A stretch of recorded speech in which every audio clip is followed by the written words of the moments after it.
सुप्रभात बच्चों। आज हमारा पुस्तक जो है रिद्धि संस्कृतम, उसमें द्वितीय पाठ है शब्द परिचय संज्ञा। तो आप सब ने इसको हम लोगों ने पुस्तक के द्वारा हम लोगों ने इसके बारे में पढ़ लिया है, क्या है इसमें, क्या क्या पढ़ना है। और हम लोग जो है इसके विषय में थोड़ा और जानकारी आप सबको बताते हैं, क्योंकि आप सब ने पिछली कक्षा में भी संज्ञा के बारे में पढ़ चुका है। ठीक है, तो हम लोग थोड़ा बहुत इसके बारे में और जानेंगे और इसके अभ्यास कार्य को भी देखेंगे। ठीक है, तो आगे हम लोग आगे बढ़ते हैं।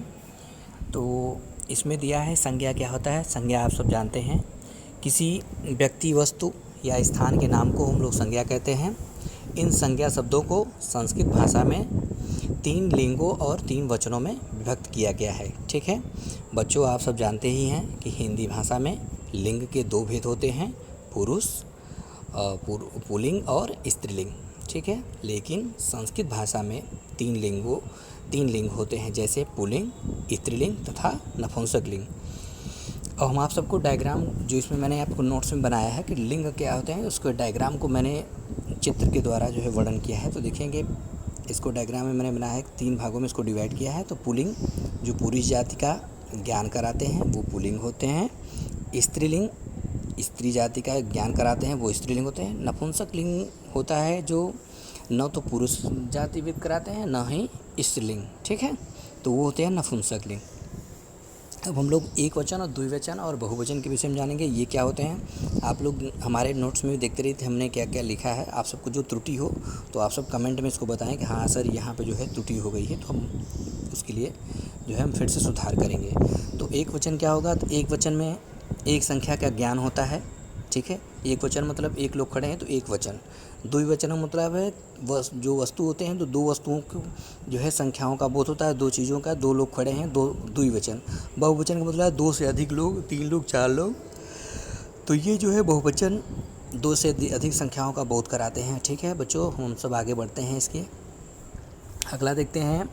अब इसके बारे में हम लोग इसका अभ्यास कार्य करते हैं। तो अभ्यास कार्य देखेंगे तो अकारांत पुल्लिंग शब्द। ठीक है, तो इसको हम लोग जानते हैं क्या होता है कि जो शब्द पुरुष जाति का बोध कराते हैं उन्हें पुरुष पुल्लिंग कहते हैं। यथा मतलब जैसे छात्र, बालक, अध्यापक आदि, ये सब पुरुष जाति का। वजह से छात्र को हम लोग मतलब बालक बोलते हैं तो बालक पुल्लिंग होते हैं। ठीक है, और जैसे बालिका मतलब ये लड़की स्त्रीलिंग हो गया। तो हम लोग देखते हैं थोड़ा सा इसको एक वचन, द्विवचन, बहुवचन में। जैसे बालक एक वचन एक बालक। ठीक है, द्विवचन बालकौ मतलब 2 बालक, बहुवचन मतलब बालका मतलब बहुवचन। ठीक है, वानरः वानरो और वानराः, चषकः चषकौ चषकाः। ठीक है, तो ये देखिए मैंने आप सबको वकारा शब्द बता दिया कि इसमें क्या है। तो अब इसका जो पहला क्वेश्चन है अभ्यास कार्य का, तो इसमें आप सबको जो है चित्र में भरने के लिए दिया है।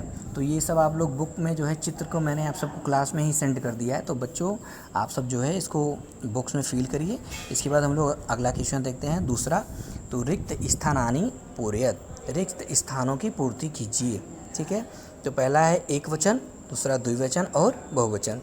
तो आप सबको हम फिल करने के लिए पुस्तक में जो है जगह जगह छोड़ के रखा है, तो मैंने आप सबको पूरा इसको बना के मतलब नोट्स में लिख दिया है। तो देखो पहला है इसमें बालकः, तो बालकः मतलब एक वचन, बालको मतलब द्विवचन, और बालकाः मतलब बहुवचन। तो ऐसे मैंने देखिए इसमें गाय का भी बनाया, गायकः गायक और गायिकाः, वृक्षः वृक्षौ वृक्षाः, शस्कः शस्कौ शस्काः, मृगः मृगौ मृगाः, कपोतः कपोतौ कपोताः। ठीक है, तो ये सब देखें। मैंने दूसरा क्वेश्चन आप सबको रिश्ता जो भरने के लिए इसमें आप सब देख के अपने बुक्स में फिल करिए। और तीसरा देखिए एक वचनानिक लिखत मतलब एक वचन में लिखिए। जैसे मूर्याः, जो मोर होते हैं इसको देखो क्या होता है कि मतलब ये बहुवचन में बताया, तो उसको हम लोग को मयूरः, यहाँ पे लिखा है मयूराः, तो मयूरः।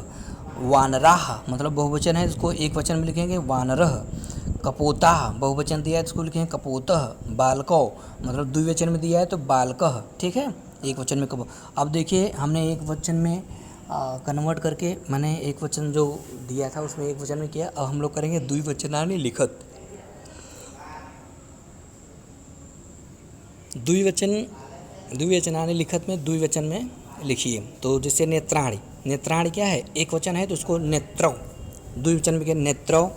और शुष्क मतलब है एक वचन, तो शुष्कौ, ठीक है, तो उसको दो वचन में लिखेंगे।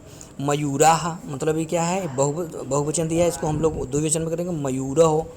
सर्पाः, ठीक है, सर्पाः मतलब सर्पौ। वृक्षा मतलब वृक्षौ। वानरः मतलब वानरौ। हमको द्विवचन में कन्वर्ट करना है, तो आप सब भी इसको ध्यान दीजिए। बहुवचन में लिखने के लिए आप सबको बताया गया, तो बहुवचन में लिखने के लिए तो देखिए जैसे चस्कौ, तो चस्कौ क्या है, द्विवचन है, इसको बहुवचन में चस्काः मतलब इसको बहुवचन में कर दिए। मयूरः को मयूराः मतलब बहुवचन में करना है। काकः काकाः। दीपौ दीपाः, ठीक है, बहुवचन में हो गया। तो अब अगला आगे हम लोग बढ़ते हैं जो है छठा क्वेश्चन में आप सब देखेंगे कि शब्दार्थ मेलनम कुरु, शब्दों के अर्थ से मिलाइए, ठीक है। तो शब्द अर्थ दोनों लिखा है, शब्दाः अर्थाः। तो देखिए हम सब मिलाते हैं कि वानरः, वानर मतलब क्या होता है, तो हम लोग जानते हैं बंदर होता है। सर्पः मतलब होता है सांप। और यहाँ पे और क्या लिखा है जो है, चमसः, चमसः मतलब चम्मच होता है। कुक्कुट मतलब होता है मुर्गा। यहाँ पे आप सब देखिए, अगला देखिए इधर, शुष्कः मतलब होता है तोता। खंग मतलब होता है तलवार, जो मैंने आप सबको मिलाया है। रजकः मतलब होता है धोबी। और सूत मतलब होता है थैला, ठीक है। तो आज आप सबका जो है अभ्यास कार्य पूर्ण हो गया द्वितीय पाठ का। तो आप सबके जो है यूट्यूब के माध्यम से हम आप सबको सेंड कर देंगे, तो आप सब इसको पढ़िए और लाइक भी करिए। और उसको जो भी आपको त्रुटि लगे तो आप लोग कमेंट में प्लीज़ बताइए। धन्यवाद बच्चों, आज के लिए इतना ही।